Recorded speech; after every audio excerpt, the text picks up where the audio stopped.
কপাল কেটে রক্তারক্তি। বরবাদের সেটে গুরুতর আহত শাকিব খান। শুক্রবার শুটিং করতে গিয়ে দরজায় জোর আঘাত পান শাকিব।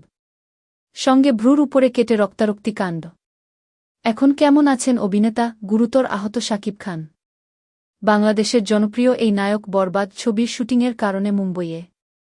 বাংলাদেশের সংবাদমাধ্যম প্রথম আলোয় প্রকাশিত খবর অনুযায়ী সেটেই শুটিংয়ের সময় দুর্ঘটনার কবলে পড়েন তিনি। শুটিং চলাকালীন দরজায় ধাক্কা লেগে ভ্রুর উপরে কেটে রক্তারক্তি কাণ্ড।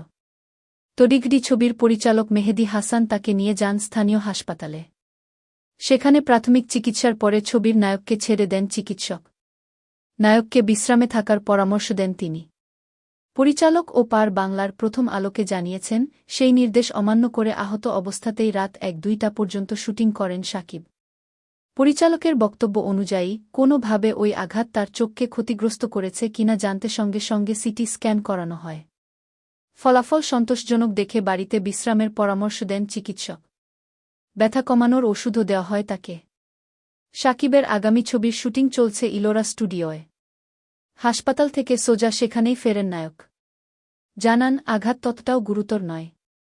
ফলে শুটিং করতে তার কোনো অসুবিধে নেই। শুধু সেই দিন নয়, পূর্ব নির্ধারিত সূচি অনুযায়ী তিনি পরপর টানা শুটিং করছেন। জানা গিয়েছে, বরবাদ ছবির শুটিংয়ের কারণে গত ২ অক্টোবর ঢাকা ছেড়ে মুম্বইয়ের বিমান ধরেন শাকিব খান। ২-৪ অক্টোবর থেকে শুটিং শুরু হয়। প্রথম পর্বের শুটিং ১-০ নভেম্বর পর্যন্ত হওয়ার কথা ছিল। সেই সময়সীমা বেড়ে ১-৬ নভেম্বর পর্যন্ত শুটিং হবে জানিয়েছেন পরিচালক। এরপর সাময়িক বিরতি। ডিসেম্বর থেকে শুরু হবে ছবির বাকি অংশের শুটিং। শাকিব মেহেদীর প্রিয়তমা ব্লকবাস্টার হওয়ায় এই ছবিতে ফের জুটি তারা। আগের ছবির মতোই এই ছবিরও নায়িকা টলিউডের ইধিকা পাল।